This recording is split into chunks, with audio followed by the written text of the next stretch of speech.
여러분, 성경은 우리의 인생을 광야라고 말을 하고 있습니다. 우리가 광야라고 이야기를 들으면 벌써부터 부정적인 딱 느낌이 오죠. 광야? 너무너무 싫어. 광야? 너무너무 불편해. 광야? 앞을 예상할 수 없어. 마치 하나님이 우리 인생 가운데 광야를 딱 주시면 우리는 광야를 굉장히 싫어하고 불편해합니다. 왜냐하면 많은 사람들이 안정적이고 좀 뭔가 검증된 것을 원해요. 그래서 우리가 교회를 찾을 때도 가급적이면 건물이 안정적으로 되어 있는 교회, 시스템이 검증되어 있는 교회, 우리가 그런 교회들을 찾아다니게 되죠. 저도 그런 교회를 원하는데 제가 지난주에 이렇게 기도를 하면서 제 안에 어떤 마음이 있는지를 발견하게 됐습니다. 왜냐하면 저도 제 마음속에서도 이제 광야를 그만 맴돌고 싶은 거예요. 뭔가 좀 안정적이고 정착되고 좀 평안하고 이런 마음들이 제 안에 있다라는 것을 발견되게 되었습니다. 근데 제 성격은 원래 어떠냐면 저는 이제 개척적이고 이제 모험적이고 뭔가 새로운 일들을 믿음으로 도전하는 걸 굉장히 좋아하거든요. 근데 어느 순간 제 안에서도 뭔가 안정적이고 싶다 이런 마음이 있었던 것 같아요. 기도하면서 하나님이 그 마음을 이렇게 보여주시더라고요. 그러면서 하나님이 저에게 주셨던 마음이 뭐냐면, 경민아, 너무 안정되려고 애쓰지 마. 경민아, 너무 괜찮아지려고 애쓰지 마. 이 하나님의 때, 이 하나님이 지금 주시는 광야의 때를 기뻐하고 즐겨라. 이런 마음을 저에게 주시더라고요. 그러면서 제가 깨달은 건, 이때만, 광야에서만 누릴 수 있는 하나님과 친밀한 관계가 있는데 내가 이것이 아니라 뭔가 안정적이고 평안함을 이상하게 추구하게 되네. 하나님께서 내가 다시 내 마음을 돌이켜서 이 광야를 다시 즐기라고 하시는구나. 할렐루야. 여러분, 우리가 이 광야를 즐기기를 예수님의 이름으로 축복합니다. 그래서 성경에서도 이 광야에 대해서 하나님께서 이렇게 말씀하십니다. 예레미야 2장 2절인데요. 우리 함께 읽어보겠습니다. 시작. 가서 예루살렘에 귀에 외칠지니라. 여호와께서 이와 같이 말씀하시기를, 내가 너를 위하여 내 청년 때 인애와 내 신혼 때의 사랑을 기억하노니 곧 씨 뿌리지 못하는 땅 그 광야에서 나를 따랐음이니라. 아멘. 자, 하나님이 예레미야에게 이스라엘 백성들이 광야 40년 동안 있었던 일을 추억하시면서 하시는 이야기거든요. 여러분이 만약에 하나님이라고 생각해 보세요. 하나님이고 이스라엘 백성들이 40년 동안 광야에서 어떤 짓을 하셨는지 아셨죠? 늘 하나님 앞에 불평했어요. 원망했어요. 하나님 배고파요. 하나님 힘들어요. 하나님 어려워요. 늘 40년 동안 그랬다고요. 그러면 우리가 만약에 하나님이라면 그 40년을 어떻게 기억하실 것 같아요? 제가 만약에 하나님이라면 이 40년은 지긋지긋한 시간이었을 것 같아요. 왜냐하면 이스라엘 백성들이 늘 불평했잖아요. 이스라엘 백성들이 늘 하나님에게 너무 괴롭다고 했잖아요. 그러니까 하나님이 이 40년을 생각하면 마치 이스라엘 백성들을 으이구 이 녀석들 이러셨을 것 같아요. 근데 오늘 말씀해 보니까 정반대로 말씀하세요. 하나님은 이 광야의 시간을 너무너무 기뻐하셨대요. 오늘 말씀해 보니까 이 광야의 시간을 뭐라고 비유해서 말씀하세요? 신혼의 때래요. 여러분, 신혼생활 다 즐겨보셨죠? 신혼은요, 남편, 아내, 그 배우자만 서로 바라보고 서로 사랑하고 서로 너무너무 의지하고 너무 기쁜 시간, 그 파릇파릇하고 그 너무너무 기쁜 시간이 신혼의 때잖아요. 하나님이 이스라엘 백성들의 광야를 떠올리면서 뭐라 그래요? 그때는 신혼의 때였어.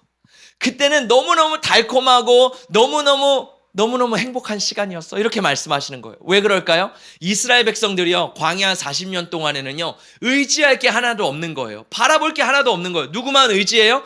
하나님만. 누구만 바라봐요? 하나님만. 그러니까 하나님과 이스라엘 백성들과의 관계가 너무너무 좋은 거예요. 하나님은 그 시간이 너무너무 그리웠던 거예요. 여러분, 하나님은 저에게도 그렇게 말씀하시는 것 같아요. 경민아, 이 광야의 시간을 즐겨. 왜? 이 시간 너는 나만 바라보잖아. 나에게 묻잖아. 여기서 무릎 꿇어서 어떻게 가야 될까요? 하나님, 멈춰야 될까요? 가야 될까요? 하나님의 뜻만 구합니다. 이런 마음을 하나님은 기뻐하시는 줄 믿습니다. 여러분, 그래서요, 우리가 하나님 빨리 가나안에 들어가고 싶어요, 빨리 안정되고 싶어요, 이게 아니라 이 시간을 하나님은, 이 친밀한 시간, 이 신혼의 시간은 하나님은 가장 기뻐하시는 줄 믿습니다. 이 시간에 하나님과 더 친밀하고 더 뜨거운 사랑이 우리 가운데 일어나기를 예수님의 이름으로 축복합니다. 그래서 우리가 말씀을 볼 때 우리가 성령님은 누구신가라고 해서 성령님이 누구신지 성령의 열매가 뭔지 막 나눴잖아요. 그 다음에 예수님이 누구신가, 그래서 예수님이 하신 사역들 7가지 표적을 우리가 나눴습니다. 그리고 이번에는 광야에서 일하시는 하나님이 어떤 분이신지 우리가 그 하나님을 더 깊이 알아가는 시간 되시기를 예수님의 이름으로 축복합니다. 그래서 우리가 민수기를 살펴보려고 하는데요. 여러분, 민수기가 영어로 무슨 뭐라고 하는지 아세요? 민수기가 영어로 뭘까요? 오, 정답. 우리 학생이 영어를 되게 좋아하거든요. Numbers. 맞아요. 숫자죠, 숫자. 한자로 보면 국민민, 숫자 수, 기록할 기. 그래서 민수기거든요. 그래서 민수기는 뭐냐면 하나님의 백성의 숫자를 기록한 책입니다. 그래서 민수기의 1장 그리고 마지막 26장을 보면 어떻게 나와 있냐면 인구조사가 나와 있어요. 첫 번째 이스라엘 백성들이 이제 출애굽하고 하나님께서 이스라엘 백성들을 인구조사합니다. 몇 명이 있는지 조사해요. 그때 하나님께서 이 1차 출애굽 1세대라고 말을 하거든요. 이 출애굽했더니 1세대들의 인구조사를 했더니 약 60만 명 정도가 됐습니다. 자, 그래서 이제 이스라엘 백성들이 출애굽하고선 인구조사를 하고 40년 동안 광야 생활을 하는 거예요. 쭉 하는데 그때 하나님 앞에 불평하고 원망했던 백성들은 다 광야에서 죽어버립니다. 그리고 여호수아와 갈렙을 포함한 이제 나머지 광야에서 태어난 출애굽 2세대들이 일어나게 되죠. 그래서 이 출애굽 마지막에 다시 한번 인구조사, 2차 인구조사를 하는데 그때 누구예요? 이 여호수아와 갈렙 그리고 2세대들 딱 계수해봤더니 몇 명인지 아세요? 약 60만 명이에요. 너무 놀랍지 않아요? 처음 인구수와 두 번째 인구수가 거의 비슷해요. 할렐루야. 근데 거기서 중요한 게 아니라 이 출애굽기가 우리가 이제 헬라어 성경, 우리 영어 성경, 한국어 성경을 보면 민수기, 넘버스라고 되어 있지만 진짜 오리지널 히브리 성경에서는 이 민수기의 진짜 이름이 뭘까요? 민수기가 아니라 뭐냐면 히브리어로 보면은 미드바르입니다. 미드바르 많이 들어보셨죠? 미드바르가 뭐예요? 광야라는 뜻이거든요. 그러니까 원래 히브리어 민수기는요, 민수기가 아니에요. 숫자가 아니에요. 뭐냐면 한마디로 광야에서. 주제가 오늘 성경 말씀처럼 오늘 설교 주제처럼 광야에서가 이 민수기의 진짜 제목이라는 거예요. 왜냐하면 이 히브리 전통에서 유대인들은요, 인구조사나 숫자를 통해서 이 민수기를 통해서 하나님을 알아가는 게 아니라 광야에서 알아가는 하나님에게 집중했다라는 거예요. 저는 우리가 이 광야에서 알아가는 하나님이 어떤 분이신지를 더 깊이 알아가기를 예수님의 이름으로 축복합니다. 그래서 민수기 1장 1절 오늘 본문인데요. 우리 한 번 더 말씀 읽어보겠습니다. 시작. 이스라엘 자손이 애굽 땅에서 나온 후 둘째 해 둘째 달 첫째 날에 여호와께서 시내 광야 회막에서 모세에게 말씀하여 이르시되. 자, 우리가 이 말씀을 좀 보려고 하는데요. 이스라엘 백성이 이제 진짜 광야 여정이 시작되는 거예요. 이 광야 여정이 시작되는데 언제부터 시작된다고 오늘 말씀에 나와 있어요? 애굽 땅에서 나온 후 둘째 해 둘째 달 첫째 날. 정답 맞습니다. 그러니까 홍해를 건너고 하고 나서 2년 둘째 달에 2년 2개월 만에 이제 드디어 진짜 광야 생활이 시작됐다라는 거예요. 자, 그러면 생각해 볼 게 있죠. 그러면 진짜 본격적으로 2년 2개월째의 광야 생활이 진짜 시작됐다면 출애굽을 하고 그 시간까지 이스라엘 백성들은 뭘 했을까요? 그 2년 2개월이라는 시간 동안 이스라엘 백성들은 과연 어디서 무엇을 했을까요? 여러분, 이스라엘 백성들은 뭘 했냐면요, 출애굽을 하고 약 3개월 정도는 시내산까지 하나님께서 인도를 하셨습니다. 그래서 3개월 동안 시내산에 이제 막 도착을 한 거예요. 그리고 그 3개월부터 11개월 동안 약 11개월 동안 이스라엘 백성들은 뭘 했냐면 시내산 밑에 텐트를 치고 거기서 살았다는 거예요. 자, 그러면 그때 모세는 뭘 했냐면 시내산에 매일매일 올라가는 거예요. 그리고 성경에 보면 시내산 꼭대기까지 올라갔다고 하거든요. 시내산 꼭대기까지 모세는 혼자 등반을 해서 뭘 했어요? 하나님의 음성을 들었습니다. 하나님의 10계명과 613개의 하나님의 율법을 받아내는 시간들을 가졌어요. 그러면 모세는 그 율법을 받아서 다시 내려가서 이스라엘 백성들을 12개월 동안 뭐예요? 말씀을 가르치는 거예요. 하나님의 말씀이 이렇습니다. 율법이 이렇습니다. 왜냐하면 그 당시 노예였던 이스라엘 백성들은 아예 법이 없었거든요. 하나님의 말씀을 몰랐거든요. 그래서 모세가 하나님에게 듣고 배우고 내려가서 가르치는 기간을 11개월 동안 그렇게 계속 했다라는 거예요. 그러니까 모세는 산 위에서 하나님의 음성을 듣고 이스라엘 백성들은 산 밑에서 텐트를 치면서 하나님의 말씀을 배운 기간이 바로 2년 2개월 정도 되는 기간이었다라는 거예요. 자, 그런데 어느 날 하나님께서 무엇을 말씀하기 시작하시면 모세에게 성막을 지으라고 말씀하십니다. 자, 우리 함께 말씀을 읽어보도록 하겠습니다. 시작. 둘째 해 첫째 달 곧 그 달 초하루에 성막을 세우니라. 아멘. 자, 이 둘째 해 둘째 달에 이스라엘 백성들이 진짜 광야로 나아갔다 그랬어요. 근데 둘째 해 첫째 달에 뭐가 완성이 됐대요? 성막이 완성이 됐대요. 그러니까 제가 보니까 약 6개월 정도 하나님께서 그 성막에 대한 지도를 주시고 이스라엘 백성들이 6개월 동안 성막을 막 짓기 시작하는 거예요. 그리고 성막이 드디어 완성이 된 겁니다. 자, 여러분 생각해 보세요. 왜 이스라엘 백성들이 진짜 광야를 걸어갈 때 그 걸어가기 전에 하나님은 성막, 회막, 왜 이것을 이스라엘 백성들에게 만들라고 하셨을까요? 왜 하나님은 이 성막을 이스라엘 백성들에게 굳이 만들라고 하셨을까요?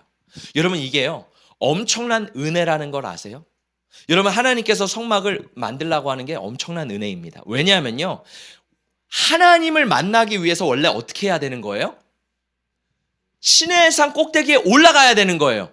산 꼭대기에 올라가야지만 하나님을 만날 수 있는 거예요. 자, 이해를 돕기 위해서 이 하나님, 여호와 하나님은 어떤 하나님인지 좀 알아볼게요. 여러분 고대 근동시대 가운데서는 이 신들의 특성이 있습니다.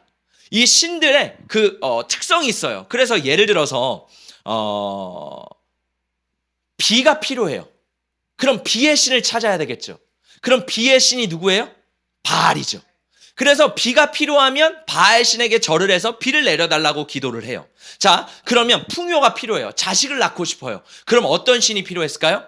아세라 신이 필요한 거예요. 그래서 풍요의 신, 다산의 신인, 생명의 신인 아세라에게 절을 해서 그 생명을 받았다라는 게 그 당시의 종교 문화였다라는 거예요. 그러면 우리가 믿고 있던 그 하나님, 여호와 하나님은 과연 어떤 하나님으로 이방인들이 인식했을까요? 우리는 전능하신 하나님, 천지를 창조하신 하나님, 만왕의 하나님이라고 우리는 믿지만 이 이방인들은 하나님을 어떤 하나님이라고 믿었을까요? 자, 이스라엘 백성들이 하나님을 어디서 만났을까요? 모세가 지금 어디서 만났어요? 시내산. 엘리야가 하나님 어디서 만났어요? 갈멜산. 여러분 하나님을 만나기 위해서 성경에 보면 많은 경우 산에 올라가서 만납니다. 그래서 우리나라도 이 전통, 영적인 원리를 알기 때문에 기도원이 어디에 있어요?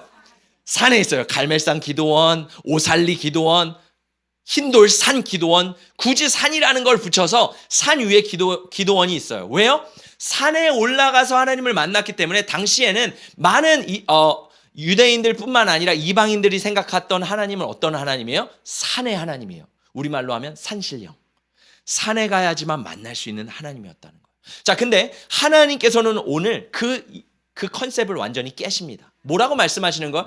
원래 하나님을 만나기 위해서는 산 꼭대기에서만 만나야 되는데 이제 하나님이 성막을 만들라고 하시는 거예요. 그리고 이 성막을 만들라고 하시는 이유가 뭐예요? 이제 나는 더 이상 산에서만 만나는 하나님이 아니라 성막에서 너희를 만나시는 하나님이다. 성막이 어디 있어요? 이스라엘 진 정중앙에 나는 너희와 함께하는 하나님이다. 너희가 이전에는 나를 찾기 위해 산에 올라왔지만 이제 내가 너희들 가운데 내려와서 너희가 더 이상 나를 찾지 않아도 내가 너희와 함께한다 라고 하나님은 이 광야를 통해 말씀하시는 줄 믿습니다. 할렐루야. 그래서요, 이 텐트는, 이 성막은 뭐예요? 이제 더 이상 머물러 있는 성막이 아니라 움직이는 성막이에요. 하나님이 이스라엘 백성이 어디를 가든지 함께 하신다라는 겁니다. 더 이상 산에 올라가서 만나는 것이 아니라 하나님이 함께 하신다라는 거예요. 할렐루야. 여러분 그래서 이것은 은혜라는 거예요. 우리에게도 마찬가지예요. 하나님이요 우리에게 뭐라고 말씀하세요? 내가 어디를 가든지 너와 함께 안 된다. 내가 물 가운데로 지날 때도 너와 함께 할 것이고 불 가운데로 지날 때에도 너와 함께 할 것이고 내가 어디를 가든지 너의 마음의 중심에 있어서 나는 너와 함께하는 하나님이다 라고 말씀하시는 것이 오늘 광야에서 하나님의 음성인 줄 믿습니다. 할렐루야. 자, 이 광야를 다시 한번 정리해 봤으면 좋겠어요. 우리가 생각했던 광야는 어떤 곳이에요? 위험하고 불안하고 불확실하고 힘든 광야. 하나님을 아무리 찾아도 하나님이 아무런 대답을 하지 않는 광야. 우리는 그 광야를 너무너무 힘들어합니다. 근데 하나님은 오늘 다시 한번 우리에게 말씀하시는 거예요. 광야는 어떤 곳이래요? 하나님이 함께 하시는 곳. 하나님이 중심 가운데 계시는 곳이 광야라고 말씀하시는 줄 믿습니다. 그래서 이스라엘 백성들의 광야의 여정을 보면요, 여러분 진짜 광야에서요 배고팠던 적이 없어요. 굶주렸던 적이 없어요. 여기 말씀을 보면요, 배고파서 죽었던 이스라엘 사람이 있어요, 없어요? 없어요. 목말라서 죽은 사람 있어요, 없어요? 뜨거워서 추워서 죽은 사람 있어요, 없어요? 없어요. 너무 힘들고 거친 곳인데 하나님이 광야에서 이스라엘 백성들을요 이렇게 안아주신다라는 거예요. 우리의 인생도 마찬가지예요. 우리는 지금 광야 인생을 살아가고 있습니다. 근데 누가 우리의 인생을 책임져 주신다라는 거예요? 하나님이 내 인생을 책임져 주신다. 우리 함께 따라해 볼까요? 하나님이 내 인생을 책임져 주십니다. 여러분, 최근에 제가 기도하고 있는 기도 제목이 하나 있거든요. 그 기도 제목을 가지고 하나님 앞에 기도하는 거예요. 예전에는요, 이 기도 제목 하나가 있으면 우리가 어때요? 마음이 불안하잖아요. 이거 될까? 하나님 과연 응답하실까? 내 마음속에 늘 불안하고 초조한 마음으로 막 기도를 하는 거예요. 근데 되게 신기한 게, 예전 같았으면 제가 그렇게 기도를 했을 거예요. 하나님, 진짜 이거 되게 중요한 겁니다. 하나님 하지 않으시면 이거 되지 않습니다. 하나님 도와주셔야 돼요. 막 불안한 마음으로 기도했을 텐데, 최근에는 어떤 마음이 드는지 아세요? 그냥 마음이 평안한 거예요.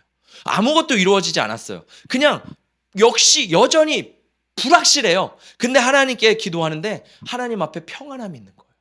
왜? 제 마음속에 이 광야 가운데서도 하나님이 먹이시지, 하나님이 채우시지, 하나님께서 일하시지. 근데 역시나 여러분, 하나님이요 지금 놀랍게 일하고 계십니다. 제가 이걸 다 여러분에게 말씀드릴 수 없지만 제가 기도하는 부분들을요 하나님이 막 인도하시는 걸 보면서, 역시 우리 하나님은 광야에서 일하시는 하나님이시구나, 우리 가운데 풍성하게 일하시는 하나님을 맛보아 아는 저와 여러분 되시기를 예수님의 이름으로 축복합니다. 여러분, 광야의 또 다른 특성이 하나 있어요. 뭐냐면 광야는요 지도가 없다라는 거예요. 광야는 보면요 늘 지형이 바뀝니다. 그래서 바람에 따라서 비에 따라서 폭풍에 따라서 지형이 늘 바뀌어요. 그래서 광야는요 지도가 필요 없어요. 광야에 진짜 필요한 건 뭔지 아세요? 지도가 필요한 게 아니라 안내자가 필요하다는 거예요. 광야를 잘 아는 사람이 필요하다는 거예요. 우리의 인생을 보면요, 우리의 인생의 길이 다 달라요.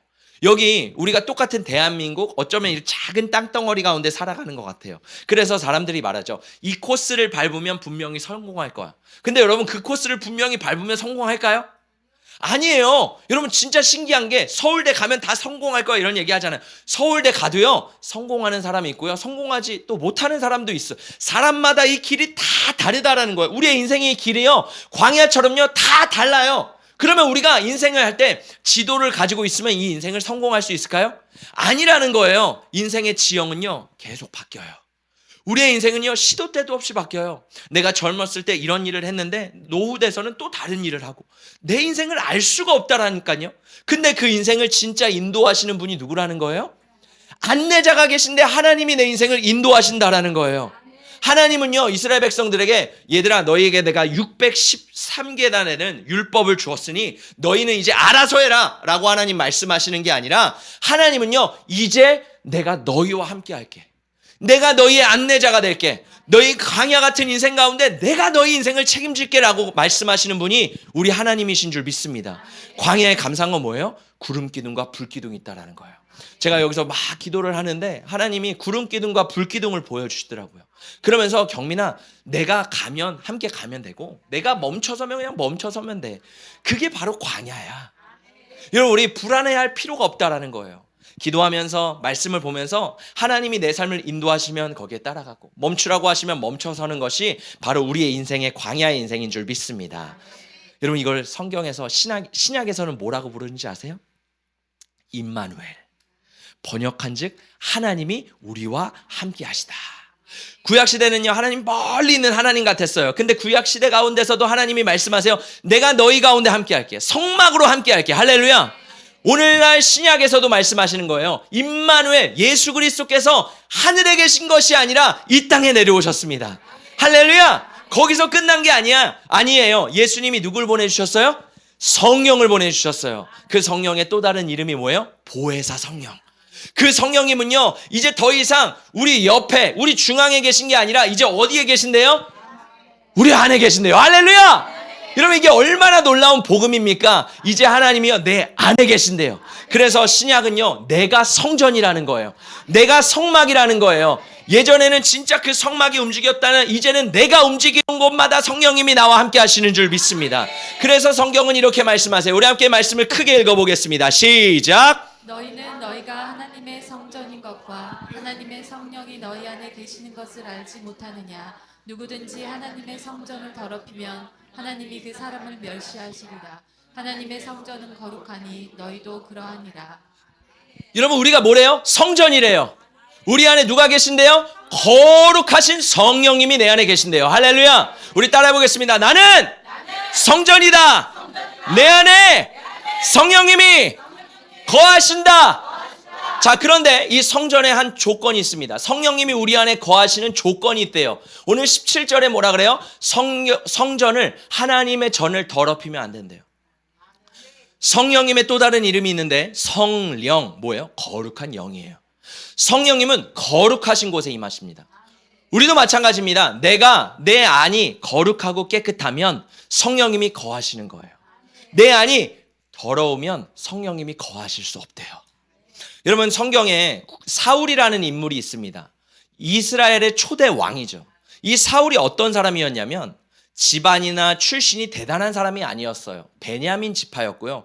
가장 작은 사람이었습니다. 그리고 사울은요 용기가 없는 사람이었어요. 사무엘이 와서 기름 부어줄 때 어떻게 합니까? 숨어 있어요. 능력도 없어요. 아버지의 나귀를 잃어버렸는데 나귀를 찾아서 빨리 여행을 하는 능력도 없는 사람이었어요. 근데 놀랍죠? 이 사울 가운데 하나님이 사무엘을 통해서 기름을 부어주기 시작하니까 사울이 능력의 사람이 됩니다. 이 부족하고 능력 없던 사람이 성령을 받으니까 성령이 부어지니까 놀라운 일들을 해요. 이스라엘 왕으로서요 어떤 일을 하세요? 전쟁에 나가면요 전쟁에 다 승리하는 거예요. 하나님이 그를 높여주기 시작하는 거예요. 언제? 성령이 부어질 때. 근데 문제가 생겼어요. 사울은요 이게 내 건지 알았어요. 교만해지기 시작합니다. 하나님의 말씀대로 살지 않았습니다. 그러면서 내가 하나님보다 더 높은 왕이 되려는 오류를 범하게 됩니다.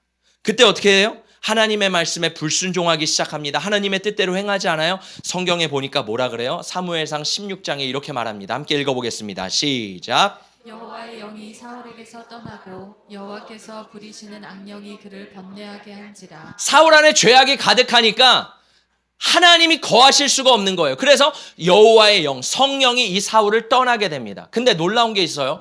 하나님께서 부리시는 악령이 들어갔대요.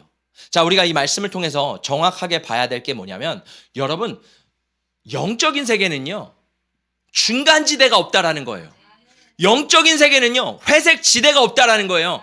빛 아니면 어둠이에요. 하나님의 영 아니면 악한 영이라는 거예요.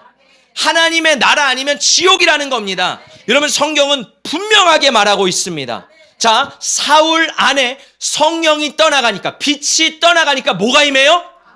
어둠과 악령이 임하게 되는 거예요. 이게 영적인 원리라는 거예요.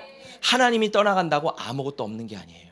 그 안에 반드시 뭔가가 들어오게 된다는 거예요. 자, 한 번 더 말씀을 읽어보도록 하겠습니다. 우리 큰 소리로 말씀 한 번 더 우리 또박또박 읽어보겠습니다. 시작. 더러운 귀신이 사람에게서 나갔을 때 물 없는 곳으로 다니며 쉬기를 구하되 쉴 곳을 얻지 못하고 이에 이르되 내가 나온 내 집으로 돌아가리라 하고 와보니 그 집이 비고 청소되고 수리되었거늘 이에 가서 저보다 더 악한 귀신 7을 데리고 들어가서 거하니 그 사람의 나중 형편이 전보다 더욱 심하게 되느니라.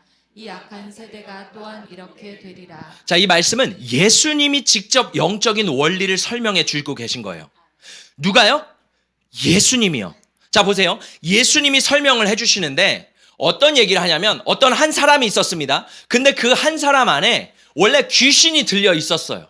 자, 그 안에 귀신이 있었는데 예수님이 그 귀신을 쫓아내신 거예요. 할렐루야! 귀신이 떠나갔어요. 그러니까 말씀해 보니까 이 마음이, 이 집이요 깨끗하게 청소되어 있대요. 자, 근데 영적인 원리가 또 다른 게 하나 있는데 이 귀신은요 어디를 찾아다닌대요? 물이 없는 곳을 찾아다닌대요. 자, 물이 없는 데를 찾아다닌대요. 물이 뭘까요? 성경에 보면요 물은요 성령을 의미합니다. 성령이 계시지 않는 것. 제가 분명히 말씀드렸죠. 우리 안에 공간이 있는데, 영적인 공간이 있는데 성령이 오시거나 아니면 귀신이 들어오거나 둘 중 하나라는 거예요. 근데 여기에 원래 귀신이 있었는데 예수님이 그 귀신을 쫓아내셨어요. 근데 이 귀신들이 뭘 찾아다녀요? 물이 없는 곳, 아직 성령님이 계시지 않는 비어있는 곳을 찾아다닌대요. 이 귀신이 떠나가는데 이 귀신이 또 뭘 찾아요? 물이 없는, 성령이 없는 곳, 거룩하지 않은 그런 곳을 막 찾아다니는데요. 근데 이 사람을 와서 봤더니 뭐예요? 성령님이 안 계시네? 집이 잠시 비어있네? 집이 깨끗하게 되어 있네? 야, 나 혼자 갈 수 없으니까 더 악한 귀신 7을 데리고 이 안에 들어오는 거예요. 영적인 원리는 뭐예요? 성령님이 계시건 아니면 악한 영이 우리 안에 있건 둘 중에 하나라는 거예요. 이 귀신은요, 끊임없이 뭘 찾아다녀요? 성령이 계시지 않는 곳을 찾아다닌대요. 그래서 세상 사람들은요, 우리가 보지 못하지만 그 안에 뭐로 장악되어 있는 거예요? 악한 영으로 그래서 마귀의 자식이라고 말하잖아요. 예수 믿는 우리는 뭐가 있는 거예요? 성령이 계신 거예요. 그래서 우리를 하나님의 자녀라고 말하는 겁니다. 근데 자 보세요. 7영이 들어가니까 더 비참한 인생을 살아갑니다. 사울을 볼까요? 사울이요, 처음에 악령이 들어갔어요. 그래서 막 난리를 쳐요. 그때 다윗이 와서 뭐예요? 찬양합니다. 연주해요. 그때 놀라운 거는요, 이 악령이 떠나가요. 근데 이 사울이 거기서 회개하지 않아요. 사울이 거기서 하나님을 초청하거나 돌이키지 않아요. 그러니까 어떻게 돼요? 마음이 비워 있는데 예배를 드리니까 귀신은 떠나가요. 자동적으로 떠나가죠. 근데 문제는 회개하지 않고 하나님 앞에 나아가지 않으니까 7 귀신이 더 들어오는 거예요. 사울의 인생을 보세요. 점점 더 비참해집니다. 점점 더 미쳐요.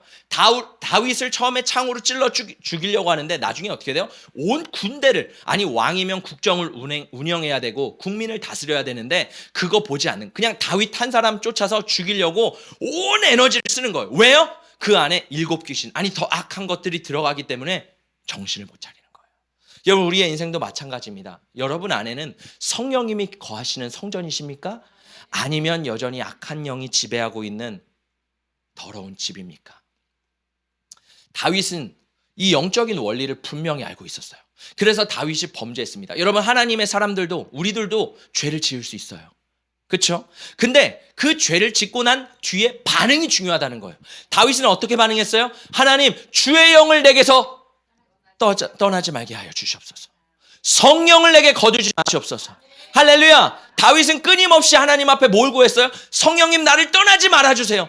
나를 떠나지 말아주세요. 다시 내 안에 와주세요 라고 회개했다라는 거예요. 왜? 다윗은 사울을 통해 아마 알았을 거예요. 성령이 떠나가고 악한 영이 들어왔는데 그 생활이 더 비참해지는구나. 그래서 나는 비록 죄를 지었지만 하나님 앞에 회개함으로 성령님을 사모해야겠구나. 여러분, 우리가 끝까지 성령님을 사모하는 저와 여러분 되시기를 예수님의 이름으로 축복합니다. 요즘 한국 교회 가운데, 열방 교회 가운데 수많은 교회들이 많이 있어요. 근데 안타까운 거는요, 교회라고 십자가가 있다고 성령님이 다 거하시는 교회는 아닐 수도 있다라는 거예요. 제가 아는 친한 멘토 목사님이 부흥사세요. 그래서 한국에 있는 전역을 부흥사가 다닌다라고 한다면 그래도 큰 교회잖아요. 그래도 나름 그 지역에서는 대표적인 교회들을 다니잖아요. 자, 그래서 이 목사님이 얘기를 하면서 이런 얘기를 하시더라고요. 전국에 수많은 교회들을 다녀본대요. 정말 건물도 화려하고 정말 역사도 깊고 대단한 교회들이 많다고 합니다. 근데 목사님이 말씀을 전하다 보면 참 아쉬운 게 있대요. 뭐냐 하면 많은 교회들이 성령의 불이 꺼져 있다라는 거예요. 많은 교회들 가운데 이 강단에서 예수가 선포돼야 되는데 예수가 선포되지 않는데요. 목회자만 잘못이 아니라 성도들도, 장로들도요, 예수 이야기를 하는 걸 싫어한대요. 부담스러워한대요. 왜? 십자가는 부담스러운 거기 때문에. 십자가는 끊임없이 선포돼야 되는 게 그게 부담스러운 거. 이제는 그만! 인본주의적인 이야기, 그냥 좋은 이야기, 은혜되는 이야기. 저도 망설였습니다. 우리 성도님들에게 은혜되는 이야기를 해야 되는데 죄를 얘기하면, 이러한 성령이 떠나가신다는 걸 얘기한다면 불편하지 않을까? 아니요. 여러분, 그래도 교회는 끊임없이 이 진리의 말씀을 선포해야 되는 줄 믿습니다. 왜? 우리 교회는 깨우는 교회잖아요. 깨어있는 교회잖아요. 이 죄의 선포가 없이는, 이 말씀의 진리의 선포, 예수의 선포가 없이는 우리는 깨어날 수 없습니다. 그래서 우리는 끊임없이 이것이 선포돼야 되는 줄 믿습니다. 그래서 교회들이요, 다 겉은 괜찮은데 다 죽어 있다라는 거예요. 우리의 영적인 상태는 어떤가요? 우리 성도들의 우리의 지금 영적 상태는 어떤가요? 한때는 뜨거웠습니다. 한때는 정말 주님을 위해 헌신했어요. 근데 어느 순간 성령이 내 안에서 떠나가신지도 모르는 사이에 나는 괜찮아. 사울처럼 나는 괜찮아. 근데 우리의 삶 가운데는 정작 성령이 없을 수도 있다는 겁니다. 여러분, 오늘 이 시간 그 성령님을 다시 한번 우리가 초청하는 이 예배가 되기를 예수님의 이름으로 축복합니다. 제가 예전에 설교를 했는데 그런 설교를 했습니다. 성령님은 우리를 떠나가실 수 있다. 이런 얘기를 했어요. 근데 어떤 성도님이 저에게 질문을 하시더라고요. 목사님, 어떻게 성령님이 떠나가실 수 있으십니까? 구약 시대는 성령님이 뭐 떠나가실 수 있지만 신약 시대는 우리 안에 내주하신다면서요. 우리 안에 거하신다면서요. 성령님이 어떻게 우리를 떠나십니까? 이런 얘기를 하시더라고요. 그래서 제가 말씀을 드렸습니다. 자, 보세요. 성령님은요, 우리 안에 계시다가 내주하시지만 성령의 임재가 떠날 수 있습니다. 성경을 보면요, 여러분 보세요. 한번 질문 드려볼게요. 예수를 믿는 사람 안에 귀신 들어갈 수 있을까요? 없을까요? 있어요.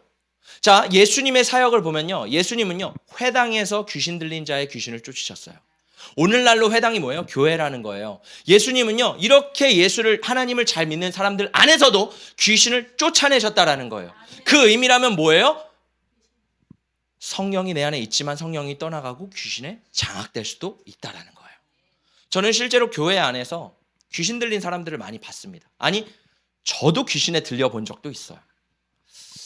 제가 제자 훈련을 하는데 한 성도님이 계셨어요. 그 성도님은 정말 교회에서 열심을 다하는 성도님이셨습니다. 봉사면 봉사, 헌금이면 헌금, 충성이면 충성, 인품이면 인품, 심지어 방언도 받으셨어요. 너무 열심히 하는 제가 하는 이제 제자 훈련 반의 학생이셨습니다. 그래서 거기서 막 하는데 이제 말씀을 듣고 집회를 하고 막 성령 사역을 하고 기도 사역을 하는데 놀라운 일이 일어났어요. 집회를 하고 안수를 하는데 갑자기 으악 하면서 막 배를 쥐어 잡으시는 거예요. 배를 막 쥐어 으악 하면서 너무 괴로워하시더니 땅을 뱅글뱅글 예수의 이름으로 떠나가라 하는데 막 대굴대굴 구르시는 거 진짜. 그리고 심지어 뱀처럼 기우시는 거예요. 그걸 보면서 계속 쫓아내는데 제가 깨닫게 된 게 성도 안에서도 귀신이 들어갈 수 있구나. 예수를 믿는다고 하지만 그 안에 악한 영이 들어갈 수 있구나. 언제요? 죄를 지을 때요. 죄를 단순하게 딱 지었을 때 마귀가 들어갈 수 있는가? 물론 중요한 거는 그 죄를 용납하고 사랑하고 그 죄를 계속 끊임없이 붙잡는 거예요. 여러분, 귀신이 언제 떠나가는지 아세요? 사역자가 그 귀신을 쫓아낼 때, 예수의 이름으로 쫓아낼 때 귀신이 떠나가지만 동시에 이것이 하나 있어요. 내가 그 귀신이 너무 싫어야 돼요. 내가 그 죄가 너무 싫어야 돼요. 지긋지긋해야 돼요. 무슨 의미냐면 내가 여전히 그 죄를 너무 사랑하고 내가 그 죄를 여전히 붙잡아요. 신기하죠? 여러분, 죄가요 되게 신기해요. 짜증나고 싫거든요. 근데 그게 편해요. 무슨 말씀인지 아시겠죠? 여러분, 우리가 동굴 속에 들어간다고 하죠. 영적으로 다운되면 동굴 속으로 들어가잖아요. 근데 이게 되게 싫어요. 괴로워요. 근데요, 이상하게 거기서 안정감을 느낍니다. 그리고 또 거기 들어가려고 그래요. 이 마귀 역사도 동일해요. 이상해요. 이게 괴로운 걸 알아요. 싫은 걸 알아요. 근데요, 인간은요, 그걸 붙잡아요. 그 죄가 너무 좋은 거예요. 그 죄가 너무 달콤한 거예요. 근데 이 죄를 끊어내고 내가 결단해서 하나님, 나 이거 너무 싫어요. 나 이거 해결해 주세요. 라는 마음이 있을 때 귀신이 떠나가는 겁니다. 근데 이 마음이 없으면요, 귀신이 떠나가질 않아요. 너무 놀랍더라고요. 여러분은 어떠십니까? 여러분 안에 어떤 죄를 지금 붙잡고 계십니까? 나는 하나님의 성전이래요. 우리는 하나님의 성전이래요. 할렐루야. 내 안에 성령님이 거하신대요. 근데 내가 여전히 그 죄를 붙잡고 그 죄를 놓아주지 않고 여전히 그 죄를 타협한다면 어쩌면 성령님은 그 안에 근심하고 탄식하고 내 안에 슬퍼하고 계신다라는 거예요. 그리고 점차 내 안에 어둠의 영이 장악하게 되겠죠. 자, 오늘 말씀해 보니까 민수기에서 하나님이 이스라엘 백성들을 계수하라고 하시는데 이 레위 지파는 좀 특별합니다. 레위 지파는 하나님이 계수하지 말라 그러세요. 군대에 동원하지 말라 그러세요. 그러면서 이 레위 지파에게는 하나님이 특별한 임무를 맡겨주십니다. 우리 함께 말씀을 읽어보도록 하겠습니다. 시작. 그들에게 증거의 성막과 그 모든 기구와 그 모든 부속품을 관리하게 하라. 그들은 그 성막과 그 모든 기구를 운반하며 거기서 봉사하며 성막 주위에 진을 칠지며. 레위 지파가 해야 될 역할이 있는데 성막과 기구와 부속품을 관리하고 운반하고 섬기는 일입니다. 이 모든 것들, 성막 안에 있는 모든 것들을 관리하는 걸 누가 하는 거예요? 레위 지파가 하는 거예요. 구약 시대 레위 지파가 그렇게 했습니다. 자, 그러면 오늘날 레위 지파는 누굴까요? 오늘날 이 역할을 하는 사람은 누굴까요? 네, 주의 종 사역자 맞습니다. 근데 베드로전서 2장 9절에 보니까 뭐라 그래요? 너희는 왕 같은 제사장이래요. 따라 볼까요? 나는 왕 같은 제사장이다. 구약에는 전혀 납득되지 않는 컨셉이에요. 왜? 구약에는요, 기름 부음 받은 왕, 선지자, 제사장만 성전의 역할을 감당하고 또 이런 일들을 감당할 수 있었어요. 제사장만. 자, 그런데 신약에 와서는 하나님이 뭐라 그래요? 너희가 왕 같은 제사장이래요. 우리가 다 왕 같은 제사장이래요. 할렐루야. 그럼 우리가 왕 같은 제사장이라면 무슨 역할을 우리가 해야 되는 거예요? 성전 안에 있는 것들을, 성막 안에 있는 기구와 부속품을 관리하고 운반하고 섬기는 것이 우리의 역할이라는 거예요. 할렐루야. 자, 그렇다면 우리가 해야 되는 성전을 관리하고 기구를 관리하고 부속품을 관리하는 역할이 도대체 뭘까요? 이 교회에 와서 이런 걸 관리하는 걸까요? 네, 겉으로 봤을 땐 그것도 맞아요. 근데 여기서는 영적인 일을 말하고 있거든요. 우리가 성전이라는 거예요. 우리의 몸이 성전이라는 거예요. 그럼 우리는 뭘 해야 돼요? 내 몸을, 성전된, 성막된 내 몸을 관리하고 돌보고 섬기는 거예요. 왜? 성령님이 끊임없이 거하실 수 있도록. 할렐루야! 그래서 내 안에 성령의 불이 있잖아요. 이 불이 끊임없이 타오를 수 있도록 관리하는 게 누구의 역할이라는 거예요? 내 역할이라는 거예요. 내가 그것을 끊임없이 유지해야 된다라는 거예요. 자, 그러면 많은 남자분들이 궁금해하는 질문이 있어요.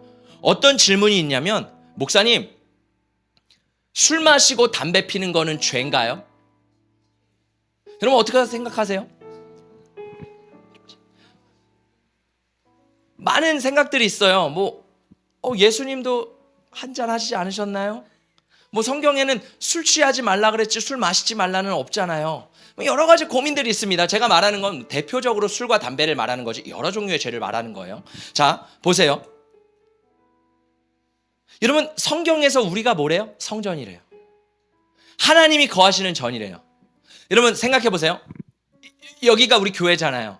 우리가 교회라고 했을 때 교회는 좀 거룩하다는 인식이 있죠. 그래서 교회에 오시면 우리 성도님들이 기도하시고 또 가실 때도 기도하시고, 여기서는 우리가 그래도 하나님 앞에 거룩하게 우리가 생활을 하죠. 그렇죠? 자, 그런데 교회에서 우리가 거룩하게 하는데 우리가 성전이라는 거예요. 우리 안에 성령님이 계신다는 거예요. 성령님은요, 건물에도 계세요. 근데 건물에 아니라, 신약 시대는 건물이 아니라 사람 안에 계신대요. 우리가 성전이라는 거예요. 내가 성전이라면 이 안에 술을 넣을 수 있을까요? 내가 성전이라면 이 안에 담배를 넣을 수 있을까요? 내가 성전이라면 그냥 내가 짓고 싶은 죄를 마음껏 지으면서 살아갈 수 있을까요? 우리가 성전이라는 인식을 한다라면, 내 안에 성령님이 계신다라고 생각한다면 우리 그럴 수 없는 거잖아요. 왜? 내 안에 당연히 술 마시면 내 안에 음란한 생각 들어오죠. 폭력적인 생각 들어오죠. 막 이상한 생각들이 막 올라오죠. 그래서 죄를 짓게 되죠. 그러니까 이 성전된 내 몸에 부정한 것들을 드릴 수 없는 것이 정상적인 거라는 거예요. 할렐루야. 왜요? 그 안에 들어오면, 죄악이 들어오면 성령님은 떠나시기 때문에. 여러분, 오늘 성경은 말합니다. 우리가 성전이라는 거예요. 내 몸이 거룩한 성전이라는 거예요. 그리고 우리 안에 누가 계시다는 거예요? 성령님이 계시다는 거예요. 할렐루야. 여러분, 말씀을 정리합니다. 우리는 광야를 살아가고 있어요. 광야는 어떤 곳이라는 거예요? 하나님이 저 멀리 산꼭대기에 계신 것이 아니라 하나님이 우리와 함께 하시는 것이 광야의 인생이래요. 우리의 인생은요, 하나님이 나와 언제나 임마누엘 하신 하나님이 나와 함께 하신대요. 문제는 이 하나님이 함께 하시는데 이 성막을 우리는 늘 거룩하게 해야 된다라는 거예요. 예수의 피를 뿌리고 회개를 하고 성령님 내 안에 오셔서 늘 성령님을 초청하는 거예요. 아침에 일어날 때 성령님 내 안에 함께 해주세요. 우리가 길을 걸어갈 때 성령님 나와 함께 해주세요. 우리가 교회에서 뿐만 아니라 집에서도, 아니 나 혼자 있을 때도 성령님 내 안에 함께 해주세요. 여러분, 저도 유혹이 많습니다. 제 안에서도 유혹이 올라오는 것들이 많아요. 근데요, 제가 끊임없이 기억하는 건 뭐예요? 나는 성전인데 성령님 내 안에 거하시는데 내가 타협하지 말아야지. 내가 이 죄와, 성경은 뭐라 그래요? 피 흘리기까지 싸우래요. 우리가 대부분 죄에 그냥 넘어져 픽픽. 영적으로 힘이 약할 때는 그럴 수 있어요. 다시 회개하고 일어나면 돼요. 근데 어느 정도 신앙생활을 했던 분이라면 죄와 피 흘리기까지 싸우래요. 내 안에 올라오는 죄악들, 주변에 있는 죄악들을요, 피 흘리기까지 싸워서 뭘 지켜내는 거예요? 성령이 내 안에 계시도록, 거하시도록 지켜내는 저와 여러분 되시기를 예수님의 이름으로 축복합니다.